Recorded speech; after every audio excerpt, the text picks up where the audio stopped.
Hello, my name is Viktor Oshovsky. I'm an obstetrician gynecologist. For almost 20 years, I have been trying to prevent women and children from dying.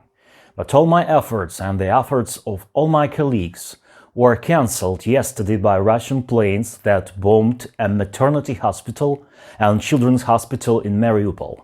For 2 weeks now, these rabid creatures have been bombing our cities and launching missiles mainly at peaceful cities. Their sick fantasies settled Nazi drug addicts in kindergartens and schools. It is impossible to explain this sadistic behavior with something other than mass psychosis. The world community is extremely concerned about this conflict and continues to watch with infantile rapture how Ukrainians heroically resist the endless Russian troops attacking from 4 directions. It is so worried that it's even afraid to call what is happening a war and to provide real assistance by clothing the sky over Ukraine, which would prevent the killing of civilians and the destruction of cities. They say we cannot allow a direct confrontation with Russia. This means only one thing. They do not understand or do not want to understand the situation, because this is the only realistic way to prevent the confrontation in the nearest future. Let me try to explain to you why closing the sky is beneficial to you in the first place. First, Russia is completely incapable of winning on the ground, which is why it bombs our cities.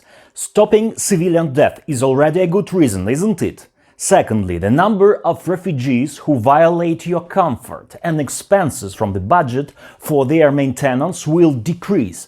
This is your money. Third, your countries will save on the supply of weapons and subsidies for the restoration of Ukraine's infrastructure after our victory. This is your money again. Fourth, we will certainly defeat them in a land battle, which will help protect your countries from Russian invasion in the coming years. And if you still think this is unrealistic, you are idiots. We were them too. Try to learn from our mistakes. The Baltic countries, Poland, Slovakia will certainly be the next ones. This is the sick patient of an insatiable impotent. Fifth, by refusing to close the sky over Ukraine, NATO admits its own inferiority and becomes a silent, cowardly accomplice in a war crime. Perhaps there has never been such an unambiguous situation in history when an attack on a peaceful country with the aim of destruction occurs for a completely fictional reasons.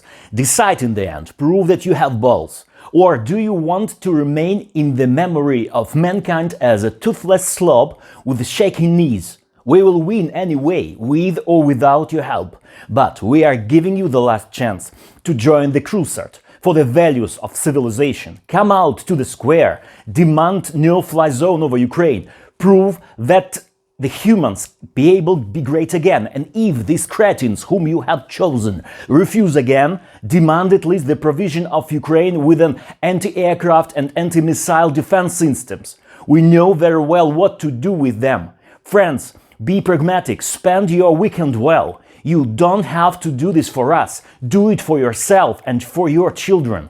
Let's be honest, no one but us today is able to stop this army of the walking dead. Don't be shy, come out, demand fight for yourself, for newborns and pregnant women buried alive under the rubble of maternity hospital in Mariupol. And we promise to fight for you. Slava Ukraini!